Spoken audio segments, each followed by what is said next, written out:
Hi, my name is Nino Brown. I'm a postdoctoral research associate with Dr. Bill Branch in the Peanut Breeding and Genetics program. One of the primary objectives of my Georgia Peanut Commission funded research is to look at genetic diversity and genetic improvement that has happened over time in the peanut breeding program so that we can ensure long-term genetic gain into the future. One of the ways that we've looked at evaluating genetic diversity within the program is we've submitted all the cultivars that have been released by the University of Georgia for genotyping using a method called genotyping by sequencing, or GBS. And it's a newer method, it's highly accurate, it's largely possible today due to the investment by the peanut industry into the peanut genome and the sequencing of the cultivated peanut. So we're very grateful for that resource. But this GBS genotyping that we did on the UGA varieties has really given us an unprecedented level of detail to understand genetic diversity within the breeding program so that we can understand how better to make crossing decisions as well as areas that we might need to focus on for further research or improvement. Another thing we're doing is we're evaluating the agronomic improvement and genetic gain that's been made over the course of the peanut breeding program's history at the University of Georgia. So this yield trial behind me represents over 70 years of breeding at the university. So it contains peanut varieties that have been released since 1947, and then it also contains all the runner varieties that Dr. Branch has released in his 40-plus year career. Many of these varieties have never been tested in a yield trial together all at once, so this is going to give us a really accurate comparison of how we've improved over time. Some of the things we're looking at include growth-related characteristics like seedling vigor, mid-season plant vigor, plant height. We're looking at disease resistance such as TSWV resistance, leaf scorch, white mold, late leaf spot resistance, and then especially yield and grade quality. So this is the second year of this trial, and what we've seen is a dramatic improvement for TSWV resistance in the more recent cultivars. Southeast Runner 5615 is highly susceptible. And then the newer varieties that have been released really have an excellent TSWV resistance package.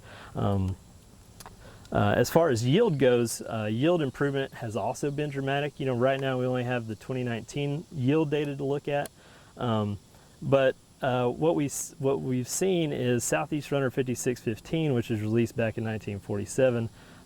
It yielded 900 pounds per acre.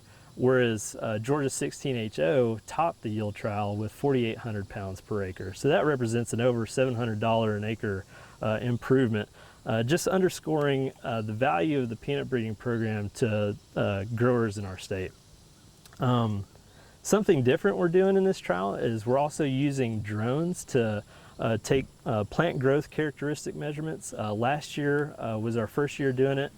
We just collected a couple different data points looking at mid-season plant vigor, mid-season plant height, greenness index, and some other traits.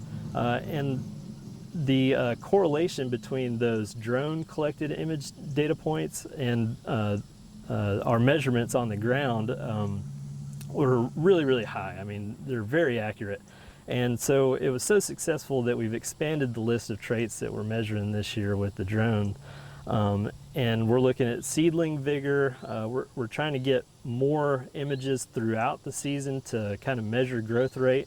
We're looking at plant height from start to finish. Looking at possibly even trying to measure or predict maturity for harvesting decisions in these plots. So far, the data has been really phenomenal. The correlations are very high with real-world manual measurements and visual ratings that we would normally take. You know, the drone imagery really has the potential to be very impactful for breeding because it not only does it make it faster, but it makes it more accurate for some of this data to be collected. And we've seen that in other crops. It's fairly commonplace, and I really think we're going to see the same results in peanut as we adapt this technology specifically for peanut breeding and kind of refine some of the measurements that we take with it. We've had the luck to partner with a really talented drone expert based here in Tifton out of the turf breeding program named Jing Zhang and her husband Jerome Molesky, and they've helped us out a lot with this project, and we're really grateful for that. So just in closing, we're going to continue to try to better understand genetic diversity within the breeding program and try to evaluate how we can leverage that genetic diversity to enhance or ensure long-term genetic gain into the future. And lastly, I just want to thank all the growers in Georgia, the Georgia Peanut Commission for the generous support of our research, and just wish everybody a safe and healthy harvest season this year in 2020.